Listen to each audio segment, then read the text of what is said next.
বিসমিল্লাহির রহমানির রহিম। আসসালামু আলাইকুম। আমার সোনার বাংলা, আমি তোমায় ভালোবাসি। ভার্চুয়াল এডিটর হাফেজ মাওলানা শাহজালাল গোলদার। আজ 6 মার্চ 2025 এনএসটিভির এই যে দি নিউজ স্টার ভবনের বঙ্গবন্ধু ডিজিটাল স্টুডিও হতে অনুষ্ঠানটি, এখানে এডিটিং পরিচালনা এবং অ্যাসিস্ট্যান্ট ভার্চুয়াল এডিটর হাফেজ মাওলানা রিফাত আহমেদ। আমি এম শাহজান আলী গোলদার। 1971 সালের রণাঙ্গনের 265 দিনের মুক্তিযোদ্ধা। আজ এনএসটিভির বিশেষ যে অনুষ্ঠান আর কি, এখানটায় আমি এই টক শো অনুষ্ঠানে আজ আমার যে বিষয় দিয়েছে আর কি, 1971 সালের 16ই ডিসেম্বর দেশ স্বাধীনের পর, অর্থাৎ পাকিস্তান রাষ্ট্রের পূর্ব পাকিস্তান প্রদেশ বাংলাদেশ হওয়ার পরের 1972 থেকে 2024 পর্যন্ত যে বাজেট, ইতিপূর্বেও আমি বলেছি আর কি, 63 লক্ষ কোটি টাকার বাজেট। আজকে সেইটা আমি এই যে বাংলাদেশের পরিসংখ্যান ব্যুরো থেকে, গুগল থেকে এবং আর কি বিভিন্ন পত্র পত্রিকার রেকর্ড অনুপাতে 1972 থেকে 2024 পর্যন্ত বাজেটের আকারটা 62 লক্ষ কোটি টাকার। আমি ইতিপূর্বে 63 লক্ষ টাকা বলেছি, যার এই অধিকাংশ বাজেটটাই আর কি এই যে বড় বড় বাজেটগুলো, অর্থাৎ 3 লক্ষ কোটি টাকার উপরের যে বাজেটগুলো, এটা হচ্ছে এই আওয়ামী লীগ সরকারের 2009-10 থেকে নিয়ে 2023-24 পর্যন্ত। তো এই জায়গাটাই আর কি, এর ওপরেই যেহেতু প্রোগ্রামটা দিয়েছে, আমি শুরুতেই আর কি আমাদের এই প্রোগ্রাম শিডিউলটা বলেই আমি অনুষ্ঠানটা শুরু করব। বিসমিল্লাহির রহমানির রহিম। আসসালামু আলাইকুম। আমার সোনার বাংলা, আমি তোমায় ভালোবাসি। OLNP আমাদের যেটা www.dailynewsstar.com অনলাইন নিউজ পোর্টাল, যেটা আমাদের এই যে ডেইলি নিউজ স্টার ইংরেজি সংবাদপত্রের অনলাইন নিউজ পোর্টাল www.dailynewsstar.com। আমাদের এই অনুষ্ঠান আমরা আপলোড দিব এই যে হোয়াটসঅ্যাপ গ্রুপে, বাংলার 21 TV, daily news star TV, NSTV S Ali Goldar, NSTV. এটা আপনারা এখানটায় হোয়াটসঅ্যাপ গ্রুপে ঢুকলেই এর ডিটেলটা বিভিন্ন পত্র পত্রিকা বা গুগল থেকে যেটা নেওয়া ডিটেলটা পাবেন আর কি।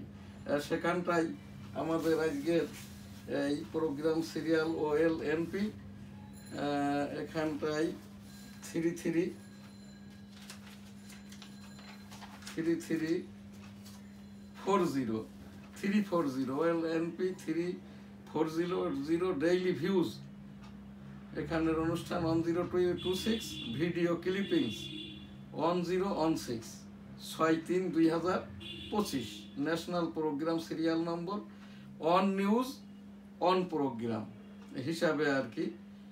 এই এখানে আমাদের আজ programme national programme serial number 9901 থেকে 9930 মিনিটের। গত প্রোগ্রাম পর্যন্ত আমাদের মিনিটের সংখ্যা ছিল এই যে 30,000,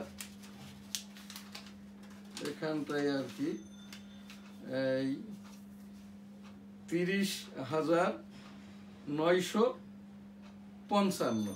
আজকে শুরু হবে 30,956 মিনিট হতে যতক্ষণ যায় আর কি, যার 20,087 মিনিট পর্যন্ত আমাদের একটি ইউটিউব সামাজিক আইন সাংবাদিকতা বইটা আছে আর কি। এখানে শুরুতেই আমাদের যে প্রোগ্রাম, এটা এই 1972 থেকে 2024 পর্যন্ত বাংলাদেশের বাজেট বর্তমান আর কি 2025 সালের পরিসংখ্যান ব্যুরোর যেটা ভোটার সংখ্যা কত, বিদেশে আমাদের পরবাসী কত, ভোটার কত, বিদেশে আমাদের কত মানুষ থাকে, বিদেশের সকলেই কিন্তু বাংলাদেশের ভোটার, এবং ভোটার না হলেও যে কোনো সময় আর কি ডক্টর মোহাম্মদ ইউনূস মহোদয়, মাননীয় প্রধান উপদেষ্টার মতো আর কি, এই দেশে এটা ভোটটাও দিতে পারবেন, যে কোনো দায়িত্বও পালন করতে পারবেন।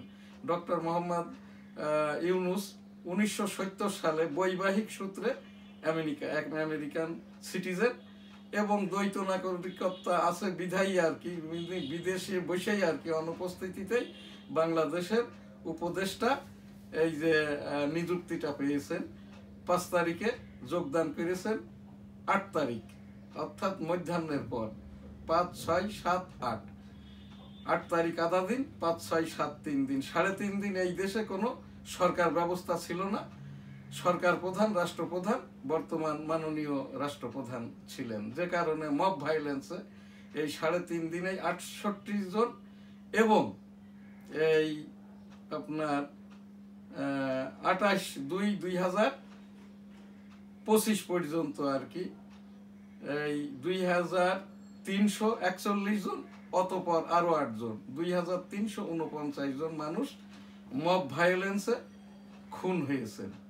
16 জুলাই 2024 হতে 28/2/2025 পর্যন্ত যারাই এই যে মারা গেছে সকলেই খুন হয়েছে তৎকালীন আর কি ওই বৈষম্য সরকারের পুলিশ বাহিনী কর্তৃক, ওই তৎকালীন রাজনৈতিক চলমান সরকার বাহিনী কর্তৃক, এবং আর কি বিভিন্নভাবে আর কি মব পিটানিতে দখলদারদের ইত্যাদি ইত্যাদি সন্ত্রাসী চাঁদাবাজ ওই যারা জেল থেকে বের হয়েছে বাইরে আছে এদের কারণে আরো এখানটায় এই যে খুনটা হয়েছে 2350 জন। এরা সকলেই শহীদ, মহাশহীদ আবু সাইদ এবং আমার বেনাপোলের সন্তান আব্দুল্লাহ। এদেরকে 5 কোটি করে টাকা, শহীদদের 1 কোটি টাকা এবং আহত পরিবারদেরকে 1/2 কোটি 50 লক্ষ করে টাকা দেওয়া হোক মাননীয় প্রধান উপদেষ্টা ত্রাণ ভান্ডার হতে। এটা আমি উপস্থাপনা করেই চলেছি। 1971 সালের সেই মুক্তিযুদ্ধের সময়কার সকল শহীদ, 2024 গণ আন্দোলনের ছাত্র জনতার যারা শহীদ, সকলের বিদায়ী আত্মার শান্তি কামনা করি রাব্বুল আলামিন রমজানের এই ওসিলায় আস্তাগফিরুল্লাহ রাব্বিহিম মিন কুল্লি যামবি ওয়া আতুবু ইলাইহি ওয়া লা হাওলা ওয়া লা কুওয়াতা ইল্লা বিল্লাহিল আলিয়্যিল আযীম। আমিন। এখন আমাদের মূল প্রোগ্রাম, আমি যেটা শাহজাহান আলী গোলদার 1988 সাল হতে মাননীয় এই যে উচ্চতর আদালতের রাজস্ব বিষয়ক মামলাগুলো করে থাকি। আমার এখানটায় এই যে বাজেটের আকার আমি কেন বলছি, আমাদের এই দেশে এখন যে মানবাধিকার সংগঠনগুলো বলছে অধিকার সহ একটিও আর কি মানবাধিকার সংগঠন নয়, এরা সকলেই আর কি মানবাধিকার বেজ এনজিও সংগঠন।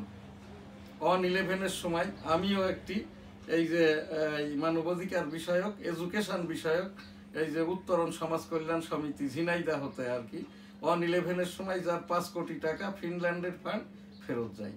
কিন্তু এই অধিকার বেলা এই অন্যান্য যে সংগঠনগুলো এই যে বদিউল আলম মজুমদার সাহেবের এনজিও, এনারা কোনোটা টাকাটা ফেরত করেনি নাই, বরং আমাদের এই টাকাগুলো ঘুরিয়ে নিয়ে আবার কাজটা করেছেন।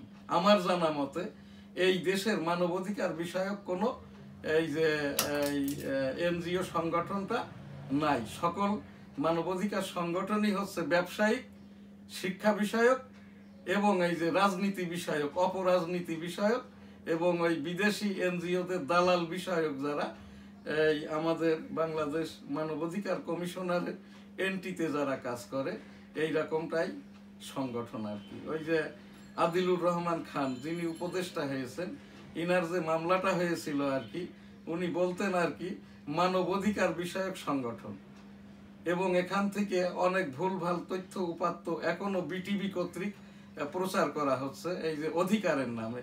এর প্রমাণের দায়িত্ব কিন্তু বিটিভি যারা পরিচালনা করছে জামাত ইসলামের, এরা সাংবাদিকও না, এরা এই জামাত ইসলামের রোকনও না, এরা কিন্তু জামাত ইসলামের যেটা ওই শ্রমিক সংগঠন সেটারও না, নারীদের যে সংগঠন সেটাও না। এরা ভাবছে আর কি ভুলভাল তথ্য দিয়ে দেশটাকে অস্থিরতার দিকে ঠেলেই দিয়েছে আর কি। তো এইটা করে কিন্তু পার পাওয়া যাবে না। অন 11-এর সময়ও যারা উপদেষ্টা, যারা রাষ্ট্রীয় দায়িত্ব পালন করেছে, কেউ কিন্তু পাট্টা পাই নাই। সেই মঈনুদ্দিন ফখরুদ্দিন এখনো কিন্তু দেশে আসতে পারে না।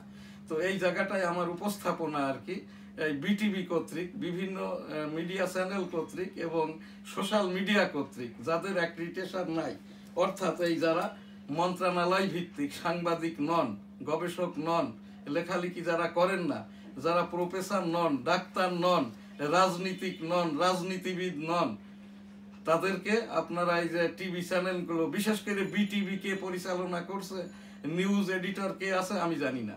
আমি যেহেতু www.dailynewsstar.com আমার এটা বন্ধ করে দেওয়া হয়েছিল, আমার পত্রিকা নিউজ স্টার বন্ধ করে দেওয়া হয়েছিল। আমি এই যে জাতীয় খবরগুলো, অথেন্টিক নিউজগুলো, ভোটার কারা, ভোট হয়নি কেন, এইটা করার কারণে আর কি এখান থেকে এই আপনার আমার এই চ্যানেল বন্ধ করা হয়। অতঃপর এই ছাত্র জনতা সরকার 2024-এর কাছে আবেদন করার পরে খুলে দেওয়া হয়। এই জন্যই আমি মাননীয় তথ্য মন্ত্রণালয়ের সচিব বরাবর উপস্থাপনা করছি, যাদের অ্যাক্রিডিটেশন নাই, আইসিটি অ্যাক্ট থাকুক বা না থাকুক, তথ্য সম্প্রচার মন্ত্রণালয়ের থেকে আর কি একটি প্রজ্ঞাপন জারি করেন। আর তা না হলে কিন্তু এই কৈফিয়ত প্রমাণের দায়িত্ব কিন্তু যে এই খবর প্রচার করছে এবং যারা, যেটা আইন শাস্ত্রে পড়েছি, যারা যার মাধ্যম দিয়ে, যে মাধ্যমে, যে টিভি চ্যানেলে, যে সংবাদপত্রে প্রকাশ করা হচ্ছে এই ভুলভাল তথ্যের দায়িত্ব, এটা কিন্তু রাষ্ট্রদ্রোহী অপরাধ। যারাই অনুষ্ঠান পরিচালনা করছেন, যারাই অনুষ্ঠান উপস্থাপনা করছেন, যারাই তথ্য উপাত্য মৌখিকভাবে বলছেন, দেখেছি, শুনেছি, বুঝেছি, ইয়েস নো এছাড়া খবর হয় না। ভিউইং ফুটেজ ছাড়া, এইটা কোনো ছবি, পিকচার, খবর ছাড়া কোনো টেলিভিশন বা সোশ্যাল মিডিয়াতে ভিউইং আকারে প্রচার করা যায় না। যদি আপনাদের জানার বুঝার আরও দরকার থাকে, আমি 2001 সালে আইটি ভিসাতে আমেরিকাতে গিয়েছি, দক্ষিণ কোরিয়া গিয়েছি, চাইনাতে গিয়েছি, গ্রেট ব্রিটেন গিয়েছি আইটিতে প্রোগ্রাম করার জন্য, টকশো করার জন্য। আমার সকল প্রোগ্রামই বিবিসি, সিএনএন এবং এই যে ভারতের এনডিটিভির মতো। আপনারা সকলে এইগুলো ফলো করবেন। যদি আপনাকে ডুপ্লিকেট করতে হয়, নকলি করতে হয়, বিবিসি কে করবেন, সিএনএন কে করবেন, এপি কে করবেন, পত্রিকা আলাদা আর কি, এই যে এনডিটিভি কে করবেন, ফিনান্সিয়াল এক্সপ্রেস কে করবেন, ইন্ডিয়ান টাইমস কে করবেন, ইন্ডিয়ান এক্সপ্রেস কে ফলো করবেন। তাহলেই আর কি সত্য তথ্য উপাত্তটা এখানে বের হয়ে আসবে। ইন্ডিয়ান, ভারতীয় গণমাধ্যম, সোশ্যাল মিডিয়াতে যেভাবে প্রচার করা হয় খবর, এই এনডিটিভিতে বাংলাদেশের কোনো খবরই দেখানো হয়নি এই বিগত 8 মাসে। এই যে তৎকালীন এই স্বৈর সরকার যে ভারতে আছে, শেখ হাসিনা, তাকেও কিন্তু দেখানো হয়নি। আমার সাংবাদিকদের মাধ্যমে খোঁজ নিয়ে যেটা জেনেছি, গতকাল পর্যন্ত এই যে সাবেক এই স্বৈরাচারিণী শেখ হাসিনা এবং তার অন্যান্য যারা আর কি ভারতে আছে, এই শেখ হাসিনা দিল্লির কাছাকাছি একটি সেভ হোমে, অর্থাৎ উইদাউট পাসপোর্টের ট্রেসপাস অ্যাক্টে আটক অবস্থায় আছে, যার শাস্তিটা 6 মাস। এবং বাংলাদেশের একজন জিম্মাদারের মাধ্যমে খুব সহজে বেনাপোল দিয়ে পুশব্যাক পুশিনের মাধ্যমে আনা সম্ভব, যেটা আমি জিম্মাদার হওয়ার জন্য ইতিপূর্বেই আর কি যখন সমন জারি হয়েছে তখনই, যেহেতু আইনটা আমার জানা আছে, ইতিপূর্বে আমি 2-1টা কাজও জিম্মাদার হিসেবে ভারত থেকে পুশব্যাক পুশিনের মাধ্যমে এনেছি। এই জন্য শেখ হাসিনাকেও আমি পুশব্যাক পুশিনের আওতায় আমাকে যদি জিম্মাদার করা হয় আমি এনে দিতে পারি। এখন যে মূল প্রোগ্রাম, 1972 থেকে 2024 পর্যন্ত বাংলাদেশের বাজেটের আকারটা 62 লক্ষ কোটি টাকা, যার অধিকাংশটাই হলো এই যে আওয়ামী সরকারের আমলের, এই 62 লক্ষ কোটি টাকার আওয়ামী সরকারের আমলেই প্রায় এখানে 50%, আর বাকিটা হলো বিএনপি, জাতীয় পার্টি, 111, শাহাবুদ্দিনের সরকার ইত্যাদি মিলে আর কি 62 লক্ষ কোটি টাকার আর কি। এই জায়গাটাই ভুলভাল তথ্য উপস্থাপন করার কারণে দেবপ্রিয় বাবুর, ওই যে উনি অর্থনীতিবিদ নয়, উনি ডক্টরেটও নন, যে কারণে তার উপদেষ্টাও হওয়া হইল না। এবং এই যে ভুলভাল তথ্য, যে এখান থেকে 36 লক্ষ কোটি টাকা পাচার হয়ে গেছে, তো মূল বাজেটটাই যদি এখানে 62 লক্ষ কোটি টাকার হয়, এটা অথেন্টিক। বাংলার 21 টিভি হোয়াটসঅ্যাপ গ্রুপে গেলে এখনই দেখতে পাবেন। আমি কোনো ভাবাবেগ দিয়ে করি না, কারণ আমি সুপ্রিম কোর্টের অ্যাপিলেট ডিভিশনের রাজস্ব বিষয়ক ওই যে অ্যাডভাইজারি লয়ার, 11টি স্টেশনের 12টি পোস্টে আমার সিএনএফ ব্যবসা 1987 সাল থেকে। তো সেই হিসাব দিয়েই আর কি আমি ওই যে সুপ্রিম কোর্টের এই যে আমার এখনো চলমান এই যে 4টি ডিএলআর আছে, মামলাটাও আমি করে থাকি আর কি। যখন 111-এর সময়ও আমি অনেক রাজস্ব মামলা করেছি, এবারেও রাজস্ব মামলা করছি। আমাদের সিএনএফ ব্যবসায়ী যারা আর্থিক মামলা যাদের, ওই রেভিনিউ বা ইনকাম ট্যাক্স যাদের ঝামেলা আছে, আমার সাথে যোগাযোগ করবেন www.dailynewsstar.com 01819227269 এই নম্বরে যোগাযোগ করবেন। তো এখানটায় আর কি এই যে বাজেটের আকারটা আমাদের এর ওপরেই ভিত্তি করে যারা ভুলভাল তথ্য দিচ্ছে রাষ্ট্রের অনুকূলে, আমি মাননীয় প্রধান উপদেষ্টা, মাননীয় অর্থ উপদেষ্টা, মাননীয় বাণিজ্য উপদেষ্টা এবং তাদের সচিবগণের পক্ষ থেকে আর কি আমি এটা উপস্থাপন করলাম।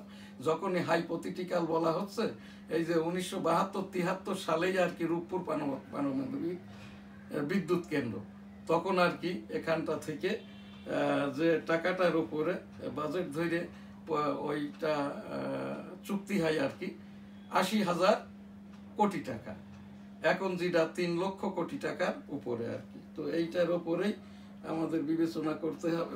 বর্তমানে বাংলাদেশের ভোটার সংখ্যা 12,37,00,000, আর বিদেশে আমাদের ভোটার আছে প্রায় 1 কোটি, তাইলে 13,37,00,000 ভোটার আমাদের। জনগণের সংখ্যা বাংলাদেশে 18 কোটি, বিদেশে আছে 1.5 কোটি, 19 কোটি আপনার, এই যে 19,50,00,000, এবং রোহিঙ্গা সহ শরণার্থী সহ অন্য যারা বিদেশি নাগরিক আমাদের দেশের নাগরিক হয়েছে তাদেরকে দিয়ে আরো 19 লাখ। তাহলে এটা আমাদের বাংলাদেশের এখন ভোটার সংখ্যা 19 কোটি। এই যে 19 কোটি, এখানে এই 70 লক্ষ জনগণের সংখ্যা আর কি, 19,70,00,000। ভোটার সংখ্যা হচ্ছে এই যে 12,13,37,00,000।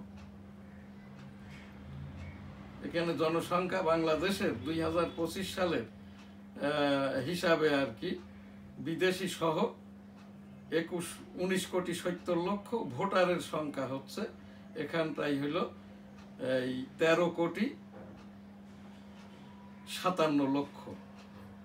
যে জায়গাটাই আর কি আমাদের এই সামনের যে ভোটাভুটিটা হবে, এখানে ভোটার সংখ্যা 13,70,00,000, যার ভিতরে 1971 সালের রণাঙ্গনের মুক্তিযোদ্ধা পরিবার আছে 1.5 কোটি, এবং এদের সমর্থক ভোট প্রায় 4.5 কোটি, যার ভিতরে এই যে আওয়ামী লীগ, বিএনপি, জাতীয় পার্টি, কমিউনিস্ট পার্টি, জামাত ইসলামেরও বৈবাহিক সূত্রে 20 লক্ষের মতো আর কি এই যে ভোটার এখন ঢুকে গেছে সাধারণ কাতারে আর কি। এখন এই জায়গাটায় জামাত ইসলাম 100টি আসনে তাদের সংসদ সদস্য ঘোষণা করেছে এবং অপপ্রচার করছে তারাই ক্ষমতায় যাবে। তাহলে কি এর পরিস্থিতিটা দেশের ভোটাভুটির ক্ষেত্রে তৎকালীন ওই যে সরকার আর কি ফ্যাসিস্ট সরকারের যে ভালো হবে? এখান থেকে আর কি আমার এই যে উপস্থাপনা একটি, আমি যেহেতু জাতীয় একটি মাধ্যম আর কি www.dailynewsstar.com ইলেকট্রনিক মিডিয়া, এবং NSTV দি নিউজ স্টার টিভি, এবং এই জায়গায় আমার দি ডেইলি নিউজ স্টার ইংরেজি সংবাদপত্র, দৈনিক সবার আগে বাংলা সংবাদপত্র, দৈনিক বেনাপোল বাংলা সংবাদপত্র, সাপ্তাহিক বাংলার 21, সাপ্তাহিক 21-এ, উইকলি যশোর টাইমস, সাংবাদিক সংগঠন জার্নালিস্ট কোঅপারেশন অফ বাংলাদেশ, আমি চেয়ারম্যান, সম্মিলিত সাংবাদিক জোটের সভাপতি, মানবাধিকার সংগঠন বাংলাদেশ কাস্টমাইজের মানবাধিকার সোসাইটির জেনারেল সেক্রেটারি, বাংলাদেশ এই যে মানবাধিকার সংগঠনের আমি ভাইস প্রেসিডেন্ট। তো এখান থেকে আমি যে উপস্থাপনাটা করছি, এই যে অধিকারের ওপরে আদিলুর রহমান খানের ওপরে যে মামলাটা হয়েছিল, ধৃত হয়েছিল তৎকালীন ওই যে কি বলে বৈষম্য সরকারের আমলে, সেটা তার ছিল মানবাধিকার সংগঠন হিসাবে অধিকার নিবন্ধিত হচ্ছে এই যে ব্যবসায়িক, যেটা সর্বরকমের আর কি মানবাধিকার সহ ব্যবসায়িক এবং রাষ্ট্রীয়, রাজনীতি, মানবাধিকার ইত্যাদির ওপরে নিবন্ধিত সংগঠন, কিন্তু আন্তর্জাতিক মানবাধিকারে এই যে অধিকারের রিকগনিশনটা নাই।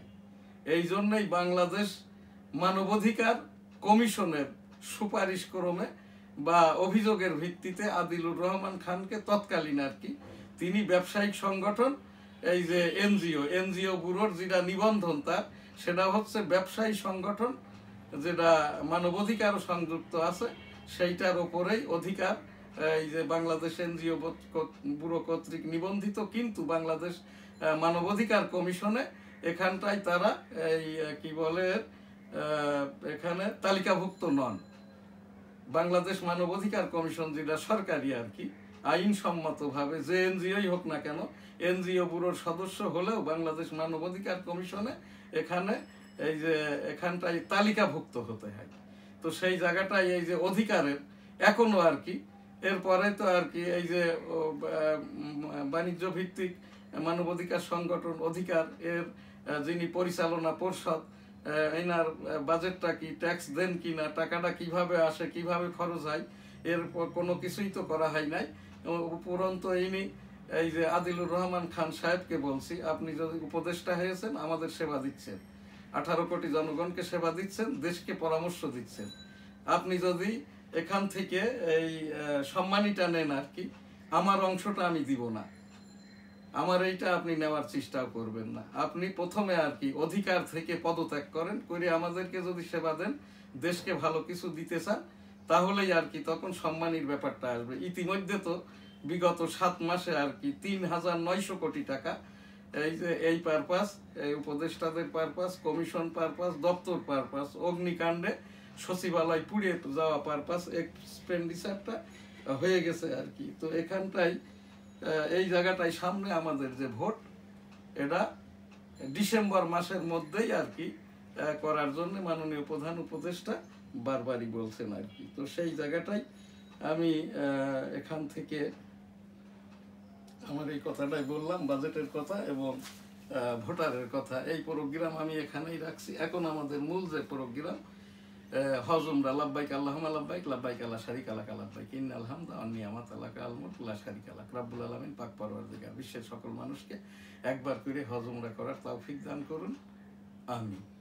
আজ আমাদের এই যে 5 রমজান, এই রমজান মাসের 5 তারিখ, আমি এখানে আমার যে ইস্তেগফার এবং দরুদ ফাতিহার, এই যে আমি আমার পীর সাহেব হুজুর মারা যাওয়ার পরে দায়িত্বপ্রাপ্ত পীর বা শিক্ষক, কিন্তু আমি মুরিদ করি না, এখান থেকে ইস্তেগফার, দরুদ এবং ফাতিহার আমলটা করে থাকি। সেইটাই রমজান মাস উপলক্ষে আর কি আমরা এই যে রোজাটা বাবা আদম আলাইহিস সালাম, মা হাওয়া আলাইহিস সালাম থেকেই হয়ে আসছে, ডিসিপ্লিনগতভাবে আসে রাসূল সাল্লাল্লাহু আলাইহি ওয়াসাল্লামের মেরাজে যাওয়ার পর থেকে আর কি, অর্থাৎ বিদায় হজের পূর্ব থেকেই আর কি 5 ওয়াক্ত নামাজ এবং এই যে ডিসিপ্লিনগত আমাদের যে এই রমজানটা আর কি স্থান কাল পাত্র ভেদে আর কি চাঁদ দেখে রোজা রাখতে হবে, চাঁদ দেখে ঈদ পালন করতে হবে। আমাদের এই দেশে যারা সৌদি আরবের সাথে মিল করে এই যে রোজা রাখে, ঈদ পালন করে, এদের এটা হয় কি হয় না, এরা সৌদি আরবের দিকে তাকিয়ে আমাদের এই দেশটাই, যেহেতু মহানবী মুহাম্মদুর রাসূলুল্লাহ সাল্লাল্লাহু আলাইহি ওয়াসাল্লাম যখন নামাজ এবং